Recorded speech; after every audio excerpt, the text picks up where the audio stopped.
Hey guys, how's it going? Michael Troy here. Today we're looking at Wesley Griffith's Grotesque, another banger from my new favorite cartoonist. So subscribe to my channel if you haven't already, hit that like button, and let's get right into it. Alright, so I recently covered The Jump from Wesley Griffith on my channel, his amazing new series that is about a heist gone horribly wrong and involves a huge cast of characters. First three issues just kicked off. It's so amazing. Cannot wait for the next one. Had a lot of fun reviewing it. Apparently, Wesley liked my review of his Jump comic book because he sent me the first three issues of his Grotesque anthology, and it is so good, and it truly is grotesque. So I cannot wait to share it with you guys. It's so much fun to have a new favorite cartoonist. I really love his work on The Jump, and it's fun to go backwards and get some of his earlier work. So this is like vintage Wesley Griffith, and it's all the way from like 2022, mind you. So the inspiration for this is he apparently had just read Eightball for the first time and wanted to do a one-man anthology that explored some of his darker, more horror ideas, and I am all for it. I love this cover, clearly influenced by Eightball. I love the fact that it also is like a very like sort of EC kind of anthology setup with a main image and then three visuals from the stories inside. I love it. I love the what do you call it? The logo. It looks great. It looks fun. It looks very like cartoony comic strip. It has like this vintage kind of feel that I really adore. It looks totally hand lettered, and I really appreciate that. I cannot believe the insane amount of work that this cartoonist has produced in such a short amount of time. It is truly inspirational. Jumping on my anthology, thank you for reminding me of the one-man anthology that has been percolating in my brain forever. Looking at the first two issues, I thought there was a general like theme or sort of, what do you call it? Setup premise kind of going on, like just the way the books are set up, but the third issue kind of breaks the mold. I love the inside cover. We get the table of contents. Just a really fun visual, comic books. I love when there is new art on the inside cover, back and front, because it's like you want to get as much art as possible into the comic book. Irresistible, as we know from the last video that Wesley pretty much hand letters everything. I think he's doing the coloring digitally, and that might be it. It is fun. I love these bright colors. So since you are so keen on answering my questions, I'm very curious. So in coloring, there's CMYK and RGB. RGB is usually for like digital, and CMYK is for print. Usually you can't get super bright colors, and RGB won't print, but I think that's getting a little more flexible lately. So I'm wondering, Wesley, how did you get these bright ass colors? Looks very RGB, and I'm just wondering if you're printing in RGB. Just love the way the colors pop. This is kind of a fun premise. It's like a twist on an alien. I don't want to blow any of it because, it's like, I feel like anthologies, comic anthologies are, mostly short stories and heavily rely on gimmicks or reveals or like the twist of the story. So I'm very hesitant to tell what's going on. Just suffice to say that it's like an alien encounter story gone horribly wrong or unexpected. But I think that's what we have learned when it comes to the cartooning of Wesley Griffith, is that unexpected is what you're gonna get, because it's so cool. It's always surprising. Love the contrast, the page turn. It's like so jarring and bright. I love these colors. I literally feel like I'm out in the desert with these cave people and dinosaurs. Just a fun storytelling. I have to say, I read this once and I was kind of like overwhelmed, and there's a lot going on, and I think a lot of it's like wordlessly written, so you have to read between the lines and sort of take from it what you will. But I love that aspect of that as well. If you guys remember MTV's Liquid Television that introduced Aeon Flux, it was kind of like an anthology of super bizarre, like really cool, out there, high concept, very different looking cartoons. And this is giving me Liquid Television vibes for sure. So much fun. What a great silhouette. I mean, this is a perfect example of how, like, how impactful an image can be, especially used in storytelling. You know, Wesley's got this great sort of cartooning style. I compared it a little bit to The Simpsons, but in the back he said he learned how to read from Calvin and Hobbes. And now that I know that, I'm definitely seeing some Watterson influences in here in the rendering of the art. I was also picking up, especially in this cave, like prehistoric cave story, which is so cool. Oh, by the way, rumor has it that Wesley has a Godzilla comic book. So if you want to bless my mailbox with that, that wouldn't suck. But this is so gorgeous. Like, I love how we go from the way past to the, you know, present in this situation. And it's just like so over the top and so grandiose. And I have no idea what's happening, but I love it at the same time. And then we get this fun story at the back, which is like the explanation of like anxiety and in a different kind of way. And I love the very simple cartooning happening here. It's just fun. It's like very much like you know, like a ride here during this anthology. We're gonna get to issue 2. I love this picture of Wesley in the back here. Wesley Griffith is a cartoonist and graphic designer living in San Diego, California. He learned to read from Calvin and Hobbes and studied graphic design at Arizona State University. He enjoys running and hopes to visit Japan one day. Well, I hope you get super rich off your comic books and you can go to Japan one day, because I can only imagine the comics that would come out of a Wesley Griffith enriched by the experience of going to Japan. Can you imagine? This is a really great cover. I don't know if it's a homage or a reference to anything else, but I just really love it. I love the use of like the negative space. It's just so cool. And the colors, of course, are really pretty. Wesley has a graphic design background and it shows so much, especially in pages like this. Just a really fun inside cover. Once again, like I said, thank you for using. See, this is where I thought the formula was coming in, because the 3 stories, the first story is like this really bright palette. Like some of the rendering here, the line work is like very cool and kind of different from what he's doing on other stuff. The coloring is really pretty on here. It's giving me slight vibes of, there's this Mighty Keen comic book that was guest drawn by Jonathan Marks Baravecchia, and it's reminding me of that a lot, and that's a compliment, trust me.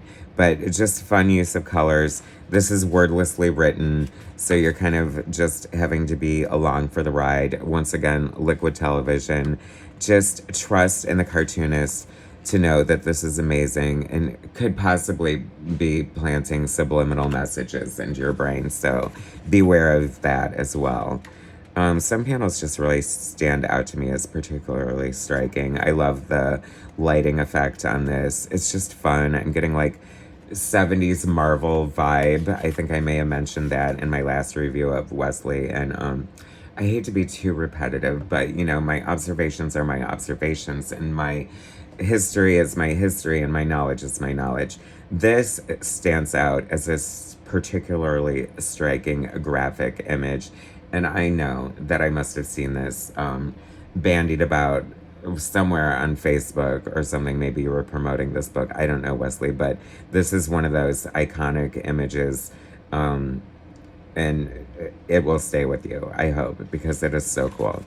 This is what I love too. And this is like, I know this sounds silly, but this kind of reminded me of like why Reader's Digest was so great. Like how you're just gonna get like all kinds of like stories sort of force fed to you that you didn't know you needed, but they're like so informative and entertaining. I especially love like a good history like this, the revision, I don't know. This is like basically talking about the history of a chainsaw, and it is low-key horrifying. I don't even want to spoil it for you, but I was crossing my legs the whole time. I was cringing. I was like, so you have that power as a cartoonist, Wesley, to invoke like the chills. And this is called Grotesque, mind you, and I feel like it really lives up to the title.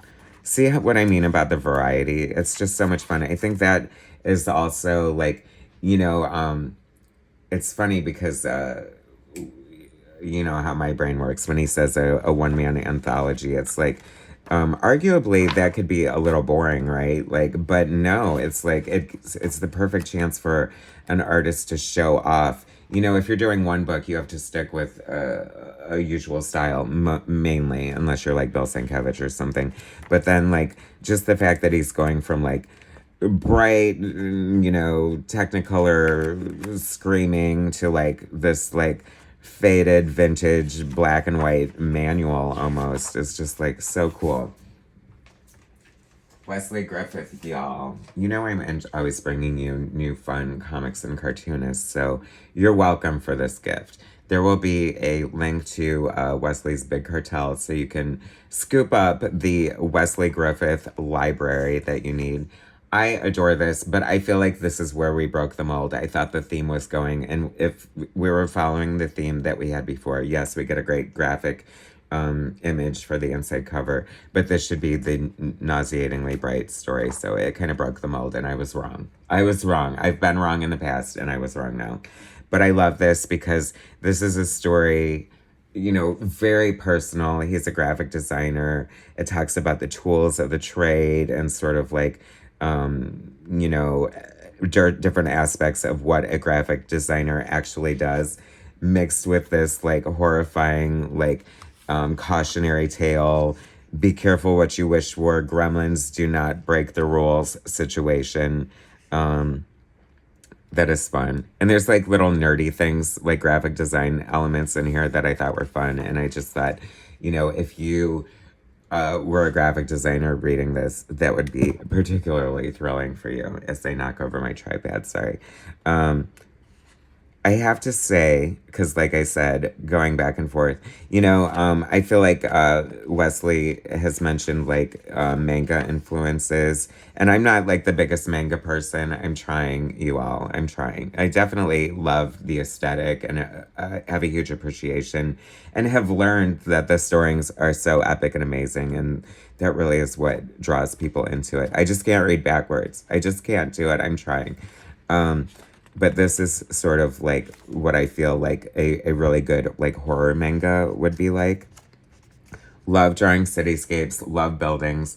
I used to love like Marvel and DC Comics so much. I know it sounds weird, but one of my favorite things about it was buildings and city skylines and cityscapes, and I could always differentiate like a John Byrne cityscape from a George Perez.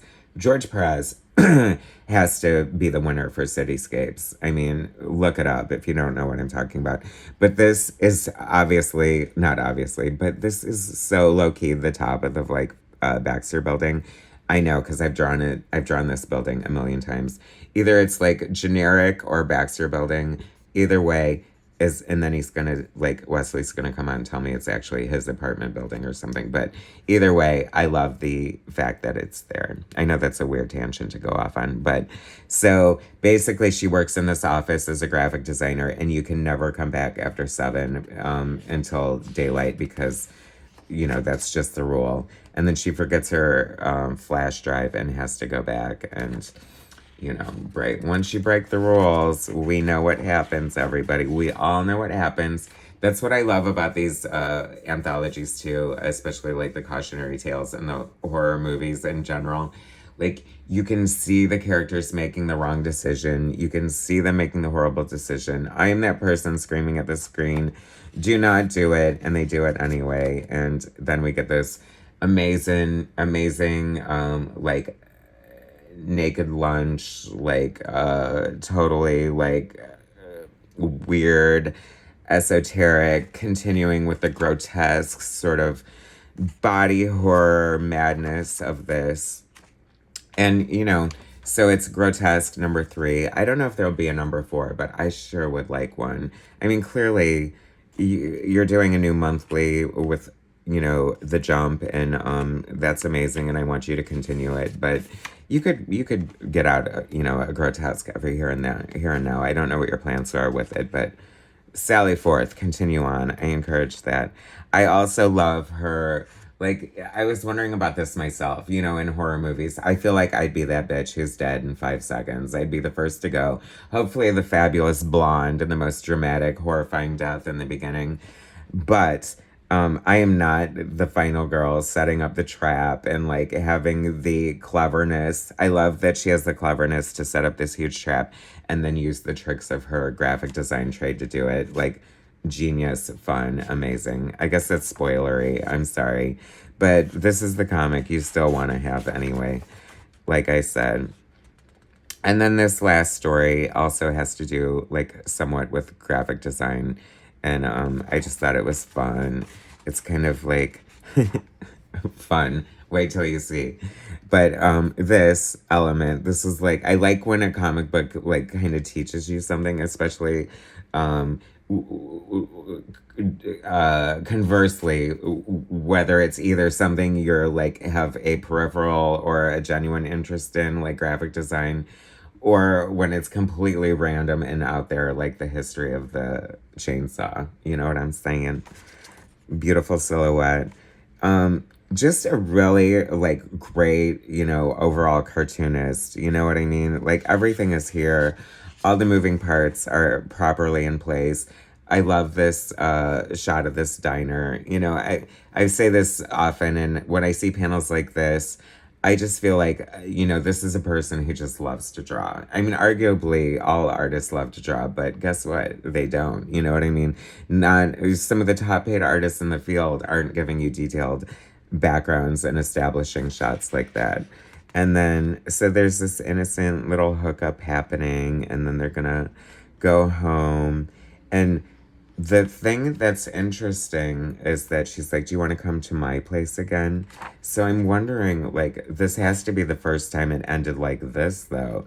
So they're doing their thing, and I'm not sure how I feel about, these kinds of scenes in comics. Like, whatever, they're there. It's a part of life. It serves the story. And it really is grotesque what happens. Yeah, I mean, it's kind of like It Follows, right? Don't be a hoe, or this is what could happen. You might wind up with more than just a sore on your lip. I mean, gross, right? So gross. I'm saying, like, sometimes hard to read, but just so cool at the same time. And what the hell? I don't know what you're saying with that, but once again, amazing. Along for the ride. More comics and zines available on Wesley Griffith Shop.bigcartel.com. And then Thunder Beast is next. Spoilers. He sent me Thunder Beast as well. Cannot wait to get into it. It's a big ass manga book that should be so much fun. And I could just keep reviewing Wesley Griffith forever. Looks just as impactful and beautiful in black and white, right? The Jump is amazing. It's just so good. I'm sorry to say, but it really is your finest work, Wesley. That is just so good. Not that I don't like Grotesque, and I haven't read Thunder Beast yet, but it's coming. And then after that, I'm going to interview Wesley and pick his brain in real time. Anyway, so good, right, you guys? So much fun. Love this series. It's amazing. You need to get this. Wesley Griffith, another amazing cartoonist to keep your eye on. Thanks for watching. Subscribe to my channel if you haven't already. Hit that like button, and I'm going to bring you more soon.